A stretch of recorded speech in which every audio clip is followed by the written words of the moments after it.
এলাকায় কোনো ইয়াবাখোর থাকবো না, ইয়াবা ব্যবসায়ী থাকবো না, হিরোইন করে হিরোইন ব্যবসায়ী কিছু থাকবো না। তোমাকে আজকে প্রথম দিন বলে গেলাম আলম ভাইয়ের বেটা কো করে গেল। আগামীকাল যদি অভিযোগ আসে তোমার পাওয়ার হাত ভাঙা তোমাকে এলাকায় পড়া দিয়ে দিলাম। ঠিক আছে, তুমি তো এখন খাইছো দেখতে চাও ভালো এত মুখে দাড়ি রাখছো চুল গুলো চেহারা ভালো তুমি ইয়াবা ব্যবসা করে এলাকার মধ্যে। বিষয় হচ্ছে আজকে তোমাকে জানাতে আসছি, আজকে থেকে বাদ দাও। আর কারা বিক্রি করে তুমি বেচো এটা বলতে চাচ্ছি না, তুমি বেচো এর প্রমাণ মেলা আছে, মেলা প্রমাণ আছে।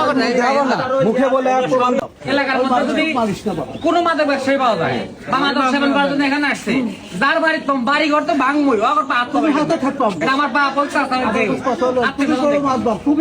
মাদক কারবারি পাইলে সবার আগে গণপিটুনি, বিচার পরে পুলিশ পরে আগে গণপিটুনি হবে। কোন নেশা ব্যবসায়ী কোন এলাকা শেষ করে দিছে পুরো। এদের বাচ্চা ছোট ছোট পোলাবার নষ্ট করে ফেলাইতেছে। আমরা কন্টিনিউ এই প্রোগ্রাম চলবে, এটা বলে যাচ্ছি। যদি কোনো ক্রমে আপনাদের সম্পৃক্ত পাওয়া যায়, আপনার বাসা থাকবে না, বাড়ি ঘর সহ।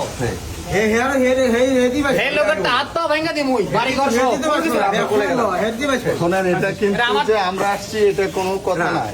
এরপর থেকে যদি এতগুলো কথা শোনার পরও যদি না হয়, ভিতরে ছেলে মানুষ শোনেন, পুলিশিং কমিটি কি করবে? এরপর থেকে আপনার স্বামীর জন্য আশেপাশে পরিবেশ নষ্ট হবে, আমাদের সন্তানরা, আমাদের ভাই ব্রাদাররা নষ্ট হবে।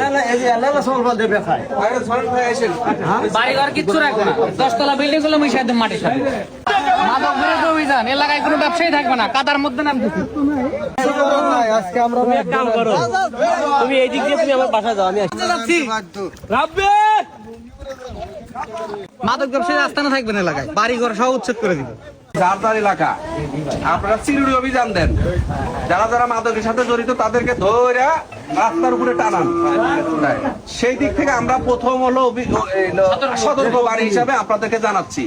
যদি সম্পৃক্ত থাকে এবং ধরা পড়েন, তাহলে সাথে সাথে আপনারা বাড়িঘর সহ উচ্ছেদ করে দাও একবারে ভাড়া থাকো। তাহলে ভাই শোনো, তোমার যে বাড়ির মালিক আছে, বাড়ির মালিকের সহ এলাকা থেকে উচ্ছেদ করে দাও। তুমি তো ভাড়াটিয়া, তুমি ঘর ভাড়া নিয়ে এসে ইয়াবা বেচবে, গাঁদা বেচবে, পোলাবান খায় নষ্ট হয়ে যাবো, এগুলা আবার দিন না ভাই এলাকা।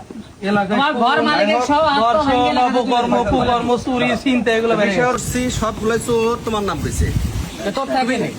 তুমি পারেন আমার নাম করলে কেন? কার নাম কয় নাকি? আরে কয় রাস্তাঘাট থেকে ইয়ার নাম তোর নম্বরে ডায়াল আছে, তোর নম্বরে ডায়াল আছে। আজকে ভালোভাবে বলে গেলাম, এরপরে থেকে কোনো বলাবলি নাই, তো ভাঙে তুমি বলে কইছাও যে আমাকে থাবর মারবো, রাতে ছুরি মারবো, এই কথাও কইছাও। তাহলে এগুলো সব আছে। তুই কি আমাকে সাবধান দাওছো? এখানে তো মাদক ব্যবসা করেন আপনি, ইয়াবা বিক্রি করেন, গাঁজা বিক্রি করেন। আজকে প্রথম দিন ভালোভাবে বলে গেলাম, অবিলম্বে বাসাটা যদি ছেড়ে দেন তাহলে আপনারই ভালো। আর যদি 7 দিনের মধ্যে আবার খবর আসে যে আপনি ইয়াবা বেচলেন বা গাঁজা বেচতেন বা হিরোইন বেচতেন, তাহলে কিন্তু হাত পাও দূরে ভেঙে দিব, বাড়ি ঘরের মধ্যে মালামাল যা আছে সেগুলো কিন্তু ভাঙচুর করে পুরাই দিব। ভালোভাবে বলে গেলাম, আজকে শুধরে দেন। প্রথম দিন কিছু বললাম না, শুধু কথা বলে গেলাম, পরের বার আসলে কিন্তু মায়ের ছাড়া কোনো কথা হবে না। আজকে ফোন দেওয়ার জন্য আসছি আমরা। আজকে আমরা সবাইকে ওয়ার্নিং দিতেছি, আমাদের অ্যাকশন হবে কালকে থেকে। যেরক পামু রাস্তা তো রীতি মায়, আজকে সন্ধ্যাবেলা বলে আজকে সন্ধ্যাবেলা তো পারবো, যখন পাবো তখন। এটা হলো প্রথম ওয়ার্নিং দিতেছি, আবার কথা বললেন না, আগে সতর্ক করলেন না। এটা তোমাকে সতর্ক করতে করে হলো মানে সব জায়গা ঘুরে যাচ্ছি আমরা। তুই ঠিক ঠিক আছে ভাবি, আজকে তো কয়া দিতেছি। নেশাখোর পাইলে নেশাখোরের হাত পা ভেঙে দেওয়া হবে। যেগুলো বেঁচে ওগুলোর তো কথাই না, জানাই বাঁচা মনে হবে। ঠান্ডা এলাকা সব ফাঁকা হয়ে গেছে।